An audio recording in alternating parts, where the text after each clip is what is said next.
സ്നേഹമുള്ളവരെ, 2025 മൈൻഡ് മെഗാമേളയോടനുബന്ധിച്ച് നടന്ന all Europe വടംവലി മത്സരത്തിൻ്റെ ലൂസേഴ്സ് ഫൈനലാണ് ഏതാനും നിമിഷങ്ങൾക്കകം നടക്കാൻ പോകുന്നത്. സെമി ഫൈനൽ മത്സരത്തിൽ ശ്രദ്ധേയമായ പ്രകടനം കാഴ്ചവെങ്കിലും പുറത്തായിപ്പോയ ക്രംലിൻ മച്ചാൻസ്, നാവൻ റോയൽസ് എന്നീ രണ്ട് ടീമുകളാണ് ബെസ്റ്റ് ഓഫ് 1 മത്സരത്തിൽ ലൂസേഴ്സ് ഫൈനലിൽ ഏറ്റുമുട്ടാൻ പോകുന്നത്. കാലാവസ്ഥ അല്പം പ്രതികൂലമായിരുന്നെങ്കിലും ഇപ്പോൾ നല്ല മഴയൊക്കെ മാറി നല്ല സണ്ണി ആയിട്ട് വരുന്നുണ്ട്. വലിയ ജനാവലിയാണ് ഇപ്പോൾ ഇവിടെയുള്ളത്. വടംവലിയെ സ്നേഹിക്കുന്നവരും ഇഷ്ടപ്പെടുന്നവരുമായ ഒട്ടനവധി പേർ ലൂസേഴ്സ് ഫൈനലും തുടർന്ന് ഉള്ള ഫൈനലും കാണാൻ ഇവിടെ അണിനിരന്നിരിക്കുന്നു. മലയാളികളുടെ പ്രിയനടനായ കുഞ്ചാക്കോ ബോബനാണ് ഇന്നത്തെ മൈൻഡ് മെഗാമേളയുടെ വിശിഷ്ടാതിഥിയായിട്ട് എത്തിയിരിക്കുന്നത്. ഏതാനും നിമിഷങ്ങൾക്കകം ലൂസേഴ്സ് ഫൈനൽ ഇവിടെ ആരംഭിക്കുന്നതാണ്. ടീമുകൾ സജ്ജമായിട്ടിരിക്കുന്നു. കാണികളൊക്കെ ആകാംക്ഷയോടെ ഓരോ മത്സരങ്ങളും വരാൻ കാത്തിരിക്കുകയാണ്. അധികം താമസിയാതെ നമുക്ക് Crumlin Machans versus Navan Royals losers final ആസ്വദിക്കാവുന്നതാണ്.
ആവേശകരമായ ലൂസേഴ്സ് ഫൈനലിൽ നാവൻ റോയൽസിനെ പരാജയപ്പെടുത്തി 2025 മൈൻഡ് മെഗാമേളയിൽ ക്രംലിൻ മച്ചാൻസ് 3ാം സ്ഥാനം കരസ്ഥമാക്കിയിരിക്കുകയാണ്.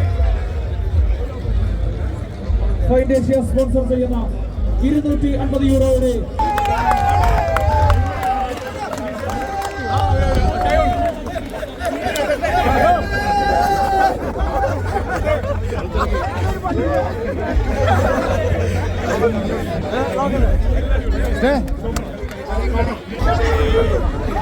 ക്രംലിൻ മച്ചാൻസ് ഈ വർഷത്തെ മൈൻഡ് മെഗാമേളയുടെ 3ാം സ്ഥാനം നേടിയിരിക്കുകയാണ്.